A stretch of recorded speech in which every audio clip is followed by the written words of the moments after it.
Good morning, everyone. Thank you so much for joining us on what is, of course, a very difficult day for all of us here who care about free speech, democracy and justice.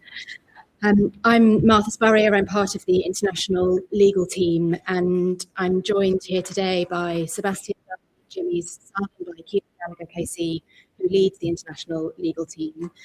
We are here to discuss the guilty verdict in Jimmy Lai's case, what it means, and what needs to happen now to bring this very courageous but frail man home to London before it is too late. I'm going to turn first to Sebastian, who will give his opening remarks, then over to Keelan, who will do the same, and then we'll open for questions. We have a hard stop at 10:45, just so everybody knows. Sebastian. Thank you, Martha, and thank you all for coming. Look, I think one of the most surprising thing about this verdict isn't the fact that he's found guilty. I mean, this has been alluded to. His guilt has been alluded to by the government in the last few years. But what is surprising is it's taking so long. 5 years in, he's spent the whole time. As you would have heard from Martha, his health has rapidly declined. In fact, I was quite heartbroken to hear from my sister about all the reports, about what she was saying about off his muscles, expected his heart issues. I mean, there's no surprise that in a Hong Kong prison cell with the lights blocked, heat trap. So Hong Kong, which has in the last few years had 50 days, degrees, it's much hotter in the south south. So having a 70-year-old man baking in there, you could guess that it wouldn't come just as a result. But I think in the 100-page verdict we have, there's essentially there's nothing that incriminates him. There's nothing that even under their own legal system would make him guilty. And so this is an example. This is a perfect example of how the national security law has been molded and weaponized against someone who essentially said stuff that they didn't like. I think if we're talking about smear campaigns, which is what the Chinese government might call what we're doing now, and the reporting that you guys are doing, I think it's hard to smear the Hong Kong legal system more than this judgment and more than this trial. Look, the reason why I'm here is to free my father, and in order to do that, the UK government has to do more. We've been very grateful of the support. You would have seen the statement from our foreign minister, Vancouver. But now it's time to put action behind words and make my father's release a precondition to closer relationships with China. Because how can you expect a fruitful relationship if they can't even put a 70-year-old man who's who's in such ill health on a plane and send him back home here in the UK where he belongs? Thanks very much, everyone. Today's process was a farce and a sham. We've long known that this is a show job, and today 3 half-baked national security law judges in Hong Kong followed a particular script. It's staying on the most enviable system. A brave, privileged 78-year-old man, a British citizen, and an Amnesty International prisoner of conscience, has been convicted in this vindictive and grossly unfair verdict, condemned for nothing more than being a successful publisher, a privileged journalist, and a peaceful pro-democracy campaigner. Make no mistake, what we have seen today play out in the Hong Kong courtroom is a British man convicted of conspiracy to commit journalism for running a newspaper with an opinion which is pro-democracy, pro-human rights, and unashamedly anti-corruption, and we're going to stand up to the Chinese Communist Party. And for that, we are now facing the risk of a British man dying in prison for standing up for values which the international community holds dear. Much of the evidence which was run through by the national security law judges that us this morning related to activities prior to May 2020. So accusations of Jimmy Lai engaging on human rights issues, democracy issues with politicians from each country alliance in China, here in Britain, in the United States, even including engaging with President Trump, for example, the many politicians around the world. This all happened before May 2020, before the national security law was even in force. So what we have seen is a man being convicted of a crime that didn't exist when he's supposed to have committed it, prosecuted under a law drawn up by the very purpose. Don't need to just say all over it. The United Nations Working Arbitrary Detention, a very clear ruling last year, found that Jimmy Lai arbitrarily unlawfully detained in a blatant violation of international law. They said he didn't spend a single day in prison. Instead, he spent 5 years in prison, a decade, when he in his 70s, approaching at the end of his life in circumstances where he has diabetes, where there's a very serious health risk to him. Some of you will know that on the day after the day his printing press was closed, it was called by Amnesty International the darkest day for democracy in Hong Kong. I agree. Today, we're seeing the death knell for democracy in Hong Kong with what's happened to Jimmy Lai. And it's now time for the British government to work with its allies around the world and to ensure that this man can be brought home to his son Sebastian, to his grandchild, to his wider family before it's too late. And see him dying in the forest. Thank you. Thank you, Sebastian. Thank you, Keelan. So as I said, we've now got some time for questions. If you could say your name and where you're reporting from, that would be great. And we'll try and get as many in as we can before our stop at 2:45. Yes.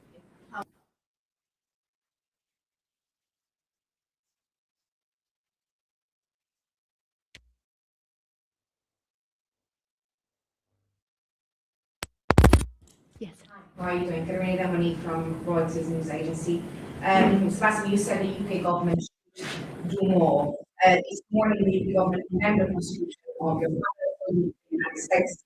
Do you feel that these statements are enough? What else? And concrete measures will the UK government do to guarantee the other side? Thank you. Any other questions at this stage? Yeah. Christian UK. When do you expect there to be a sentencing? Is it period to be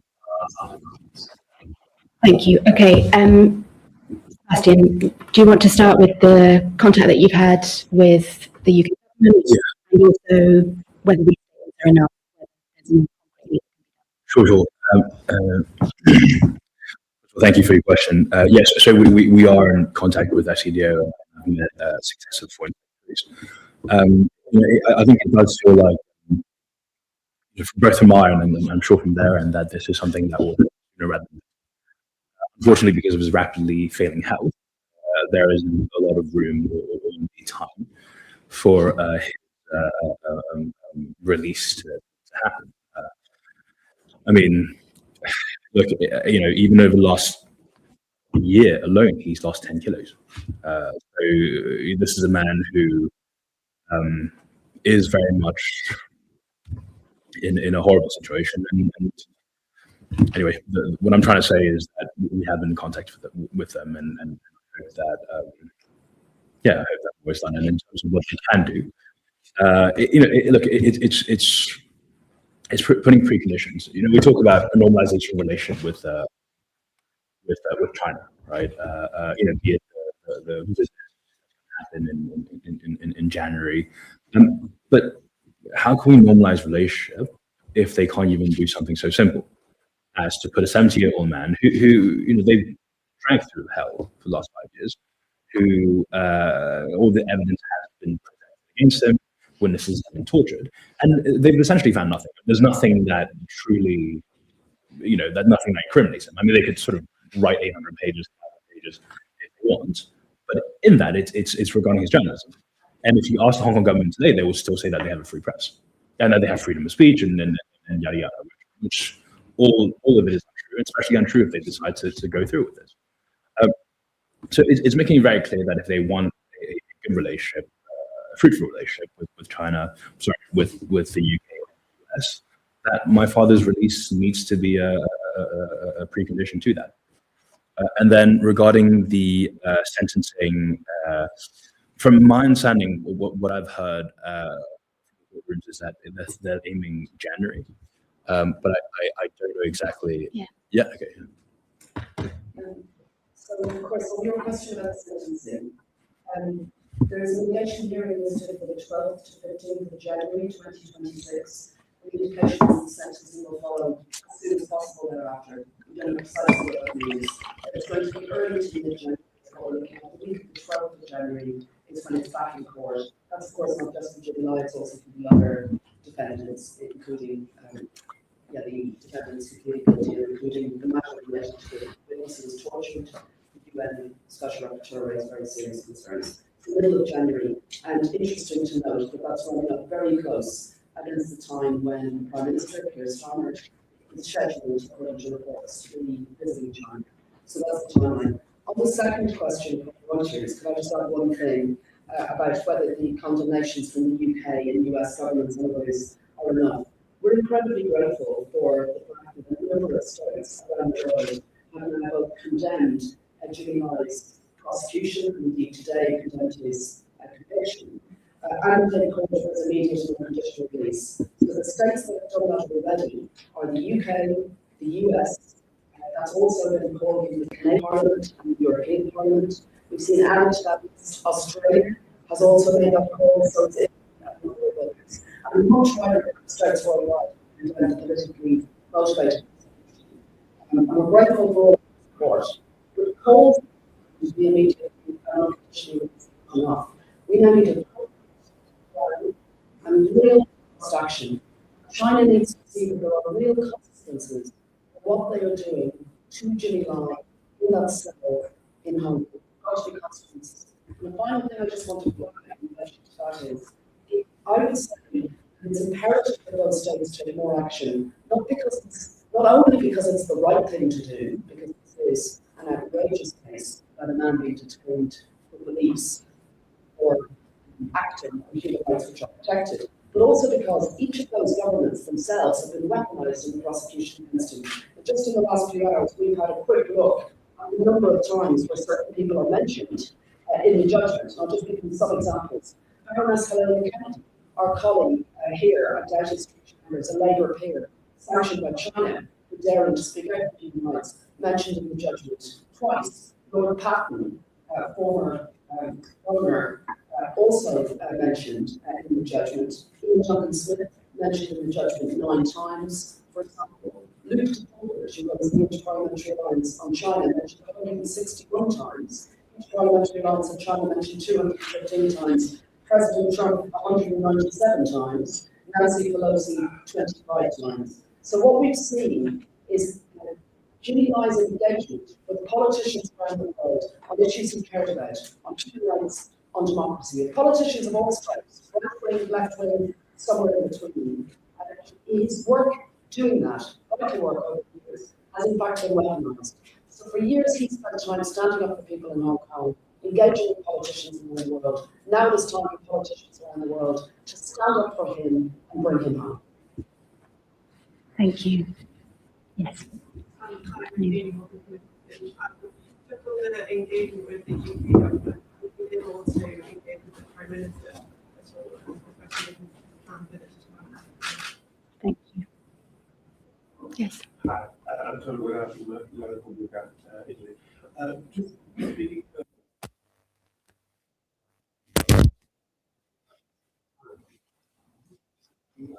or the father, you pressure China.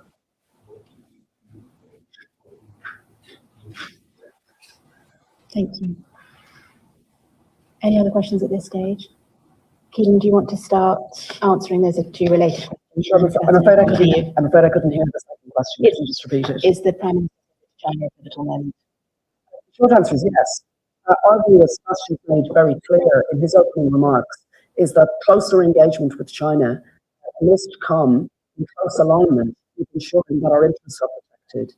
And we are very concerned that there has been a headlong rush into closer and cozier relations without ensuring that our core interests are protected, including in particular British nationals detained behind bars. And there are some very stark examples of other countries around the world who've managed to secure the release of their citizens from China by taking a different strategic approach. I'll give you a few examples. The Australian government managed to secure the release of journalist Sebastien Lai, who was wrongly detained in China.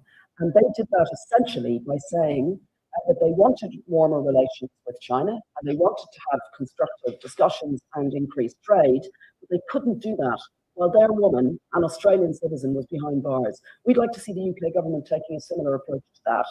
Canada also managed to secure the release of the two Michaels who were wrongly detained in China. Ireland, my country, managed to secure the release of businessman Richard O'Halloran.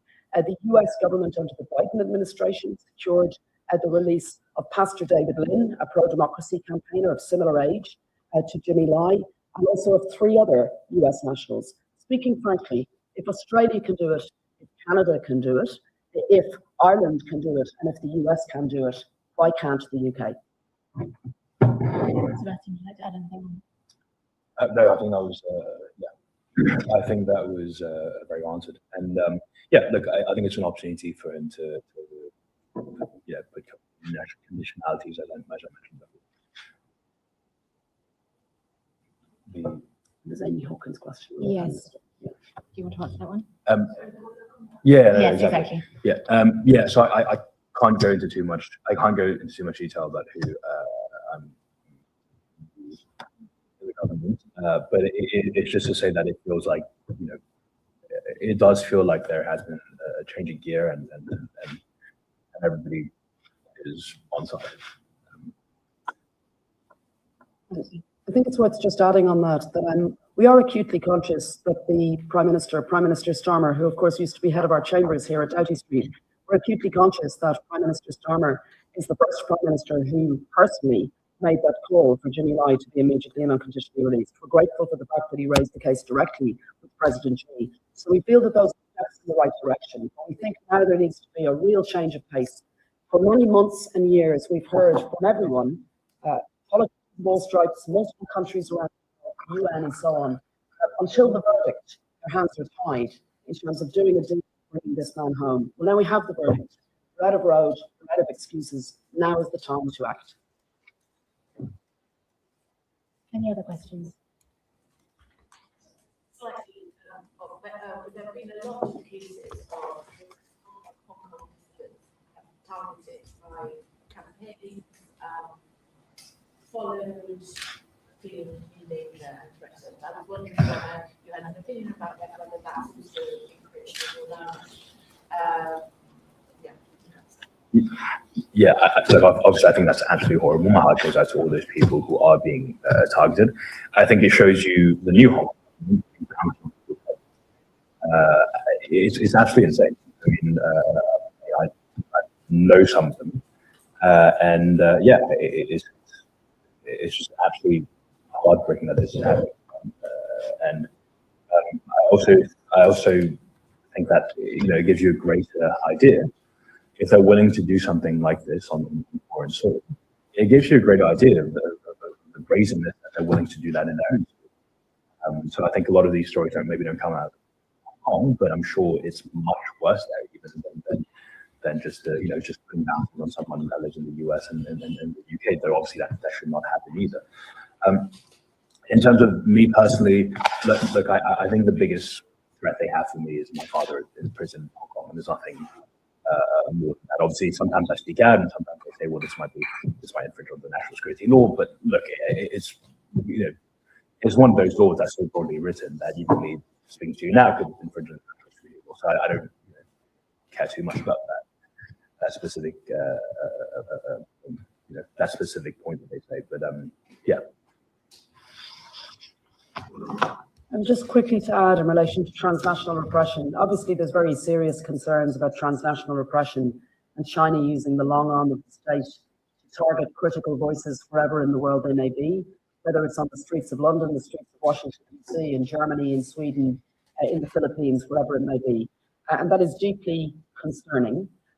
It is worth saying it's yet another indication of the lie which lies behind the one country, two systems approach, because in fact we now see that we no longer have one country, two systems. We've seen increasing CCP-ification of Hong Kong, and what's happening to Jimmy Lai is part and parcel of that, and what's happening with transnational repression is part and parcel of that. This is a thuggish system directed from Beijing, which is attempting to silence critical voices. And today, our focus is on one man who is facing far worse than many others of us who are targeted by the Chinese state here in London, because he is facing dying in prison for his beliefs and for standing up for truth, for freedom, for democracy, and simply for running a newspaper. Yeah, very Sebastian as well. Do you believe that Jimmy Lai, your father, will appeal this verdict? And do you think they should do so? Before we come to that one, let me just see if there's any other questions in the room this round. Okay. Yeah, so I think you will know that there's a difference between the international legal team and the domestic legal team in Hong Kong, which runs his case. Obviously, for reasons related to the last question about transnational repression, so I represent Jimmy Lai along with my very brilliant colleagues. We are unable to travel safely into Hong Kong to speak to him directly as matters stand, which is outrageous. On the question of an appeal, that's not a question for us as the international legal team. I expect his domestic team in Hong Kong will discuss that with him, but that's a matter for them. But let's be clear, Jimmy Lai has never wavered in proclaiming his innocence. And as you've all seen writ large in that farce of a judgment today, he is innocent.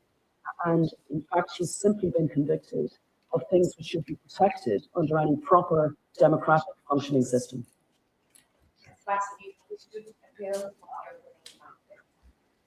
I mean, well, I think in a sense that I have no indication of what the local legal team will do, and I've seen my father for the last 5 years, so I can't tell you whether that is whether he will or not.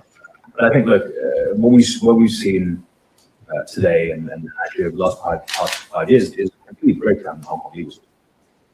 And I think with that, a trust in the Hong Kong legal system, and with that, a trust in Hong Kong as a financial center. So I think, I can't speak on whether he would appeal or not, but I think it would be a feeling in the system that is essentially broken and the full deck of stacked against it. For anyone who wants more detail, there is a right to appeal, which needs to be exercised if it's exercised within 28 days. That's obviously a matter of Hong Kong law, which needs to be discussed by our client, this domestic legal team in Hong Kong. Any other questions? Yes. As President Trump seems to be from your side, maybe not side, do you have any trust in you that he can make change to the course of this case? Yeah, look, we're obviously incredibly grateful that the president has taken has kept my father's case in his mind, and then what the official has mentioned this issue. Yeah, 100%. Look, this is one of those things where the president has 1,000 things to think about every single day, and the fact that he's kept my father's case in his mind, I think says a lot, and we're so incredibly grateful, and yeah, it gives us a tremendous amount of hope, because obviously the leadership in the US could also do something other countries had called out for his release. This is where I think when the Canadian Parliament passed the unanimous motion calling for Dad's release by MP voted for it, they said, he represents the best in Canadian values, values of freedom, values of democracy. And these are the same values that underpin our democracy, the US democracy, Italy's democracy. And I think it's an opportunity for people to put their to put their beliefs into action and support this man who, through his journey, has shown the importance of freedom and the importance of giving all that you have to defend these freedoms, and that freedoms that hold us as a society together aren't freedom, on these ideas, and they're made real through my father's fight.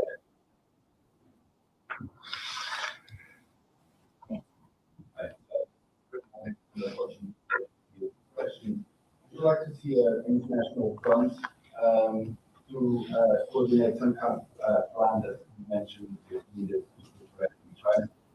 How urgent is the last included in 1 year? What is state?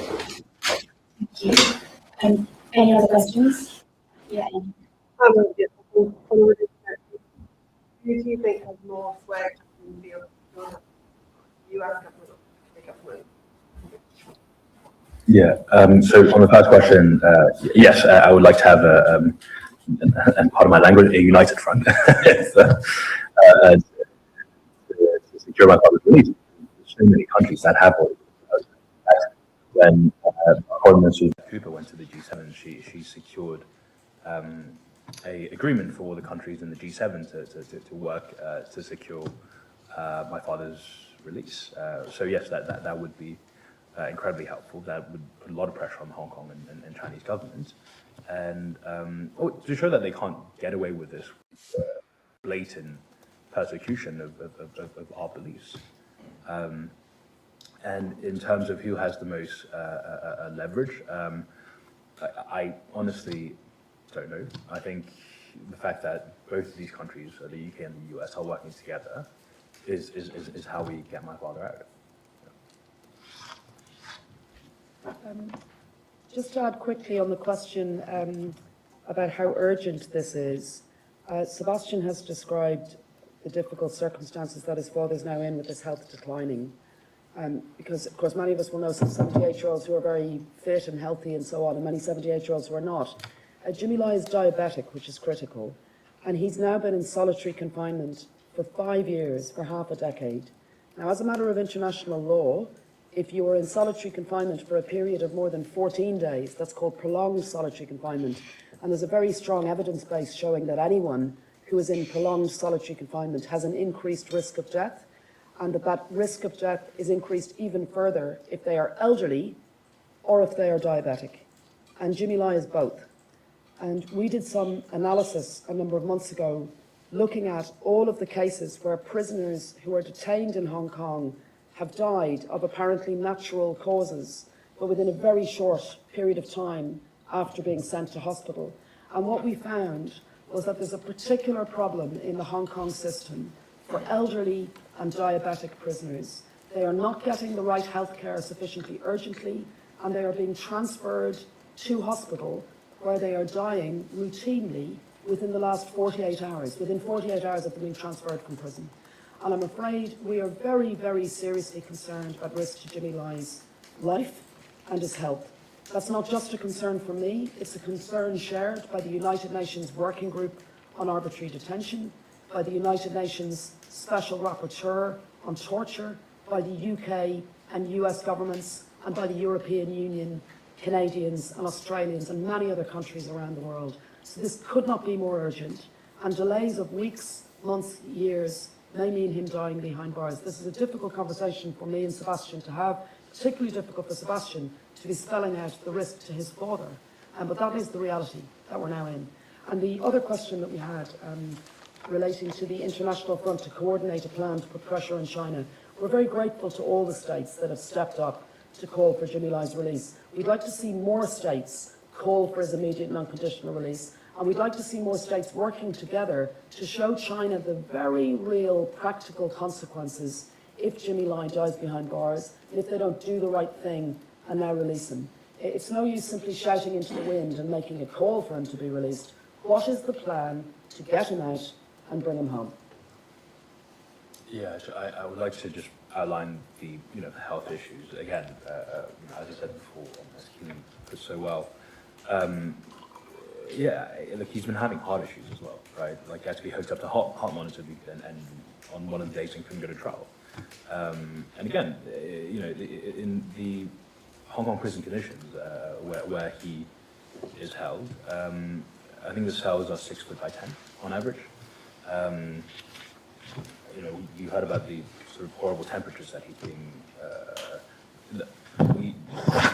The temperatures, as I said before, goes up to 33, 34, 35 degrees, and in the cell, with the heat blocked off, with trapping the heat in there, sometimes goes up to 44 degrees at the highest.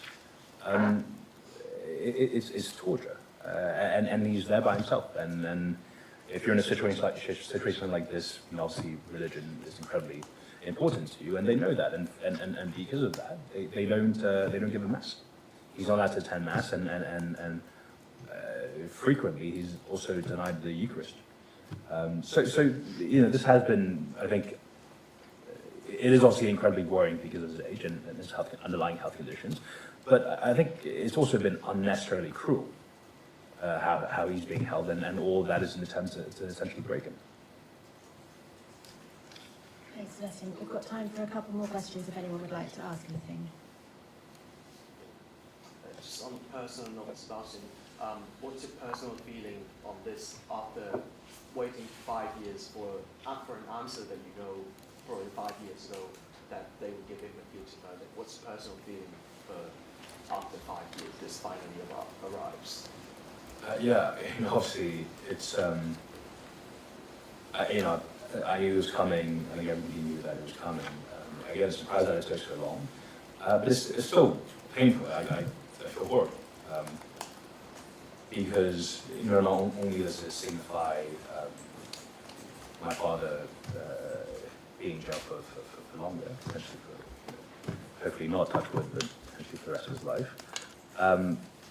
But it also signifies a Hong Kong that is completely changed. A Hong Kong that is no longer governed by logic and rationality. A Hong Kong that, a government that is spiteful and hateful. Yeah, look, I haven't seen him in 5 years, and it hasn't been an easy 5 years. But I think every single day that I do this, or just get on with life, I'm constantly reminded of my father and the little Hong Kong cell, and I always worry if the next text that I get is going to be someone telling me that something bad happened to him, or if I get a call early in the morning, is it because there's new news coming out of Hong Kong? No, it's been it's not great. I just wanted to say one final thing.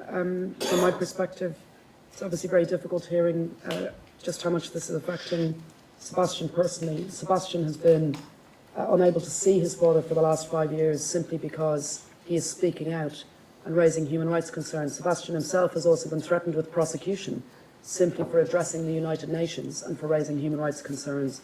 So this is a bully government trying to silence anyone who stands in their way, whether it's Jimmy Lai, his son Sebastian Lai, or anyone else.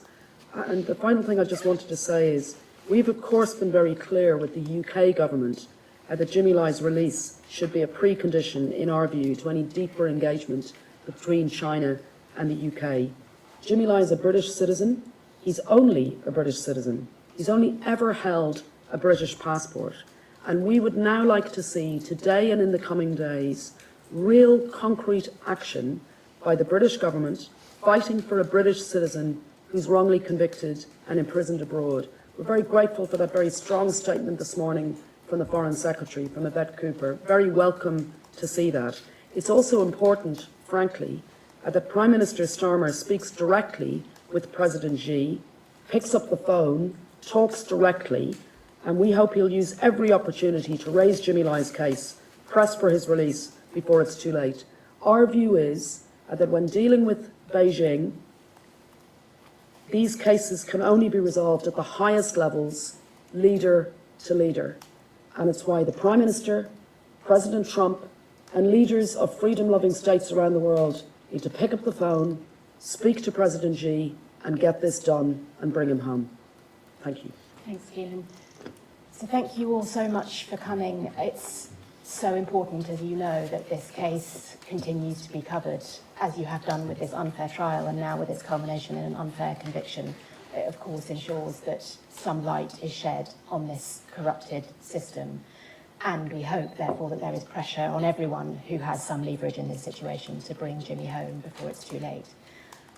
Logistically, we now have a run of one-to-one interviews with Sebastian. They'll take place in a different room. I've got an absolutely wild schedule, as you can imagine. We're going to try and keep it tight and to time. If you can just bear with me and my colleagues, we will make sure that everyone on the list gets their FaceTime with Sebastian. We're going to take a break of about 5-10 minutes now. So if you've got any questions, come and find me, and then I will be calling out names and coming to find you so that you get your slot, and we should be done by just after lunch. Thank you all. Thank you.